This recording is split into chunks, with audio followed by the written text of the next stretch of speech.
여러분들이 누군가에게 아이디어를 내서 그 아이디어를 실현시키게 해보신 혹시 경험, 혹은 어떠한 상품을 팔아보신 경험, 아니면 누군가를 설득해야 하는 경험 등이 있으신가요? 아마 살면서 한 번쯤은 있으실 거예요. 그게 개인 생활이 됐든 아마 회사 생활이 됐든. 그러나 아마 회사 생활에서 더 많이 경험을 하시지 않으셨을까 싶은데요. 오늘 그래서 알아볼 게 바로 아이디어를 낼 때, 아이디어를 내는 것도 중요한데 그 낸 아이디어를 승인을 받기 위해 어떤 식으로 의사소통을 해야 하는지, 그리고 어떤 거를 고려해야 되는지에 대해서 좀 알아볼까 하거든요.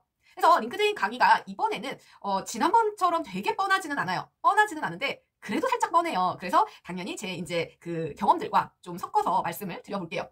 우선 링크드인 강의에서 누군가에게 아이디어를 내고 의견을 낼 때 가장 먼저 고려해야 될 사항은 바로 의견을 듣는 사람이 어떤 사람인지를 알아야 된다라는 거예요. 누군가를 예를 들어서 설득을 한다라고 했을 때는 그 설득하려고 하는 사람에게 이익을 줄 수 있어야겠죠. 왜냐면 그거를 누군가를 설득한다라는 거는 그 사람에게 어느 정도의 주도권을 가지고 있다라는 거기 때문에 그 사람의 주도권을 방향을 틀으려고 한다면 그 사람에게는 합당한 그만한 이유가 있어야 돼요. 근데 그 이유가 있던지 아니면 혜택이 주어지던지 둘 중에 하나겠죠. 네, 그래서 듣는 사람이 누구냐, 그 부분이 굉장히 중요하다라는 거고요.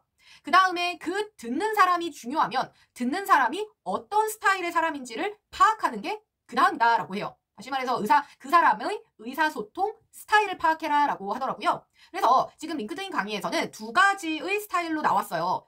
일단 제가 해석에 오류가 있을 수 있을 것 같아서 그대로 그냥 원문으로 말씀을 드리면 두 가지의 종류의 사람은, 첫 번째는 thinker, 생각하다, think에 이 R만 붙은 거예요. 두 번째는 feeler이라고 해서 feel, 느끼다에 이 R만 붙은 거예요. 그래서 thinker라는 거는 조금 더 이성적인 사람이다라는 걸로 좀 해석을 할 수가 있겠죠. 그 다음에 feeler이라는 거는 조금 더 감정적이고 감성적인 사람이다라고 접근을 할 수가 있을 것 같지만 일단은 해석은 그렇게 할게요. 근데 내용을 보면 조금 뉘앙스는 달라요. 그래서 예를 들어서 thinker, 좀 더 이성적이고 분석적인 사람의 특징을 보니 증거를 중시하고 근거가 이제 타당한지, 그리고 그 증거가 팩트, 사실에 기반을 했는지, 그리고 비교 분석이 정확하게 되었는지, 그리고 벤치마킹을 했는지 여부예요. 정말로 이 지금 증거, 사실, 비교 분석, 벤치마킹, 이게 다 뭐 같아요? 굉장히 객관적이고 논리적인 근거를 대라라는 걸로 들리죠.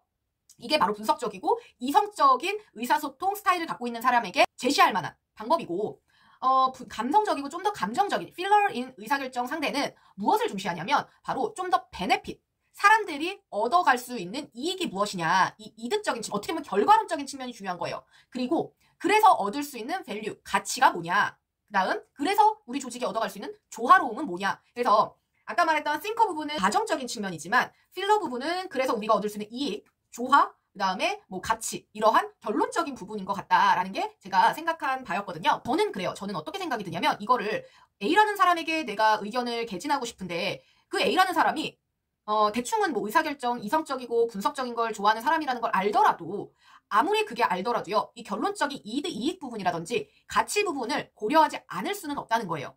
그래서 저는 이게 반반씩 있는 게 가장 좋지 않나라는 생각이고, 솔직히 이거를 파악하는 게 그다지 쉽지 않아요. 물론 같이 회사 생활을 하면서 그 구성원의 소위 말한 특징, 모르겠어요. MBTI 이런 것도 있잖아요. 그런 걸 하다 보면 대충 나오잖아요. 그렇게라도 해서 알면 다행인데, 모르는 경우에는 이거를 적절히 두 개가 조화가 돼야 된다. 그래야 설득을 할 수 있지 않을까 싶고요. 제가 어디서 본 문구가 하나 있어요. 뭐냐면, 그게 아직도 저는 제 내리에 박혀있고, 그게 정말 맞는 것 같아요. 뭐냐면, 누군가를 설득을 하려고 하면요, 두 가지예요. 그 사람에게 명분을 주던지, 아니면 실리를 챙겨주던지. 이 두 가지가 충족이 안 되면 상대방을 설득할 수 없다라고 하더라고요. 근데 이걸 제가 어디서 봤는지 진짜 기억이 안 나는데 너무 와닿아요. 왜냐하면 제 개인적인 얘기를 해보자면, 저는요, 회사에서 하는 그 역할이 뭐냐면, 저는 제안서를 작성을 주로 많이 해요. 그러니까 누군가 이제 제안을 한다라는 거는, 자, 우리 상품 이렇게 좋아요. 고객님들 이거 상품 한번 보세요. 라고 할 때, 물품을 당장 가져다 주는 게 아니라, 어떠한 제안서, 소위 말해 소개서 같은 거겠죠. 그러니까 소개서는 어떻게 보면은 팜플렛이 될 수도 있지만, 제안서라는 거는 그 고객이 필요한 필요사항들, 그 다음에 가려운 것들 다 미리 파악을 해서 딱 그 고객에 맞춰서 쓰는 문서를 정말 제안서라고 하는데, 저는 이제 주로 그런 거를 쓰는데, 하다 보면은 그런 거를 많이 느껴요. 제가 이제 정말 많이 썼는데, 진짜로 어떤 포인트에서 많이 고객들이 혹하느냐, 물론 그 상품의 기능적인 측면 다 중요해요. 중요한데 마지막에 항상 관문이 그거예요. 그래서 얼마예요? 라는 거예요. 기업이 솔직히 뭐 구멍가게나 진짜 큰 기업이나 아니면 나라 대 나라로 일을 하나 보면 그렇더라고요. 그래서 얼만데? 얼만데? 가격.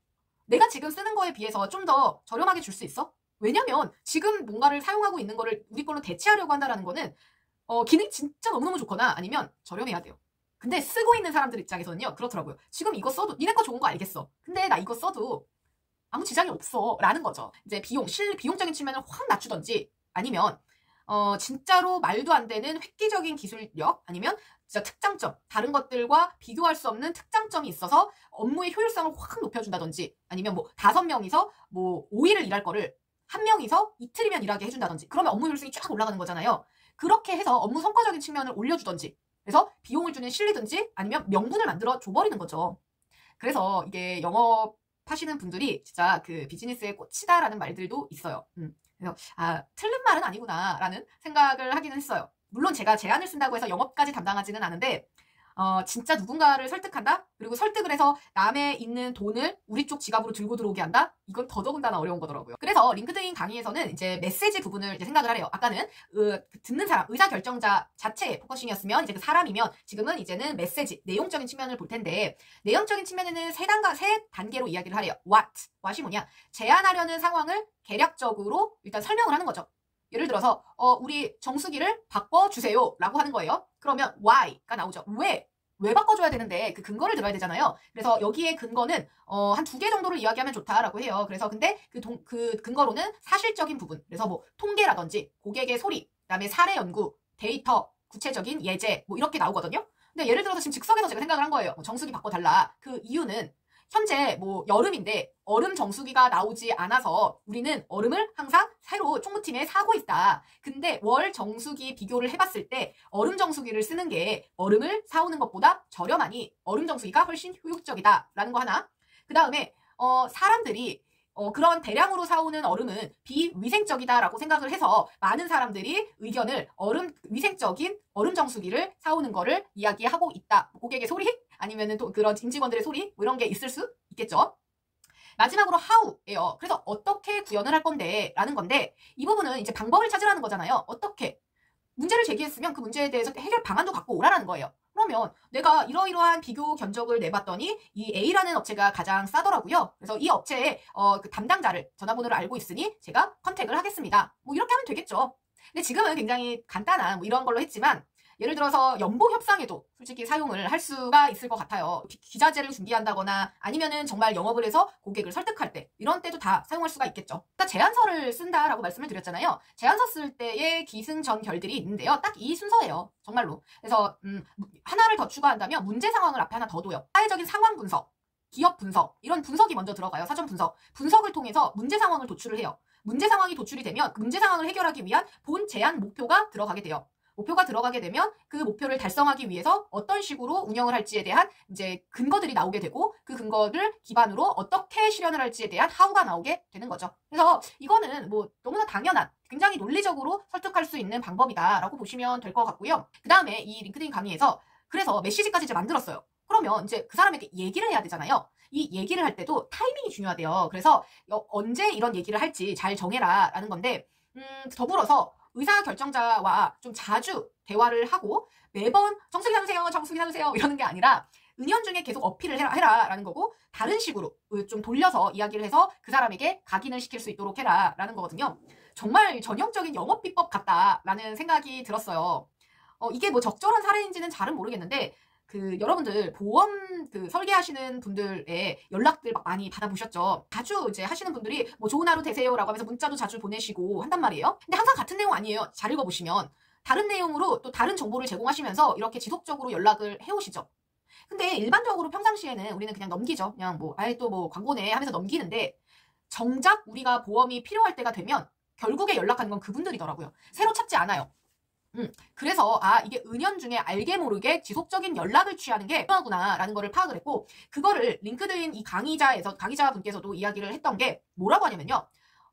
한 달에 적어도 한 번씩은 연락을 할 수 있도록 라인을 구축해놔야 된다라고 하더라고요. 그 연락에는 정말 이메일이 될 수도 있고 핸드폰, 뭐 문자 메시지 아니면 뭐 SNS 어떠한 방법을 통해서라도 그 라인을 구축해 놔라라고 하는데, 야 여러분 이게 진짜 어려운 거예요. 원래 약간 사람과 대화를 하면서 에너지를 얻으시는 분들이 있죠. 그런 분들에게는 이게 그다지 어렵지는 않다라고들 하시더라고요. 예. 근데 저같이 여러 사람과 있거나 아니면은 그 많은 사람을 관리하는 거, 그러니까 일일이 그런 거에 힘들어하는 사람은 진짜 이게 기가 빠지는 일이에요. 내가 뭐 막 미친 듯이 머리를 써서 일하는 것도 아님에도 불구하고 이게 굉장히 어려운 일이에요.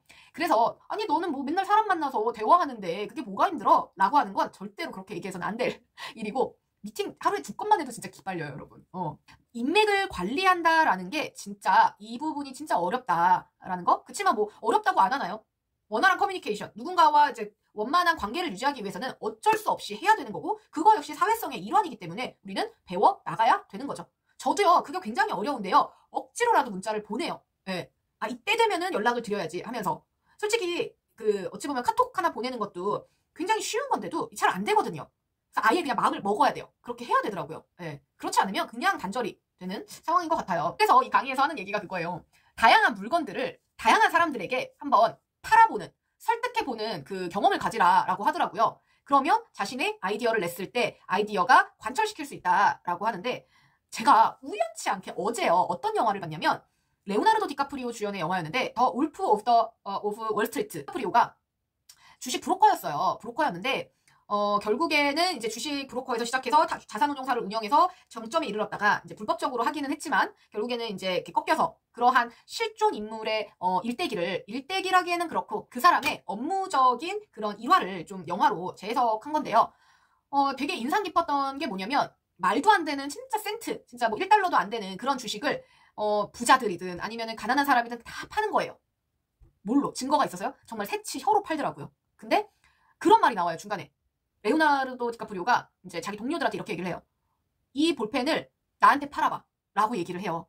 그랬는데 그 어떤 동료가 이렇게 얘기를 하더라고요. 여기에다가 네 이름 좀 써줘. 그때 디카프리오가 나 펜 없는데? 그럼 이거 사. 이렇게 이제 굉장히 단편적인 일화로 나오고, 이런 것들을 잘하는 사람이 근데 결국에는 약간 위로 올라가는 것 같아요. 누군가를 설득을 잘한다는 거는 그만큼 그 사람이 굉장히 논리적이고 이성적이고 또 생각보다 합리적일 수 있어요. 합리적이지 않더라도 합리적이게끔 만드는 거죠. 이게 근데 한 끗 차이죠. 잘못하면 사기고요. 잘못 아니면은 굉장히 영특한 사람이 되겠지만, 근데 뭐 어떻게 보면 또 비난을 하실 수도 있을 것 같아요. 그런 게 커뮤니케이션이냐? 네, 저는 그것도 커뮤니케이션이라고 봐요. 이거 굉장히 중요해요. 사회생활을 하면서 누군가에게 나의 의견을 내서 설득을 시켜서 업무의 성과로 올라온다? 이게 가장 회사의 기본적인 모토 아닌가요? 물론 모두가 세일즈를 하라는 건 아니지만 무엇이 됐든 간에 누군가를 설득하는 기술, 이게 정말 중요한 커뮤니케이션. 꼭 비즈니스에만 필요한 건 아닌 모든 사회생활에 필요하지 않나 라는 생각이 들어요.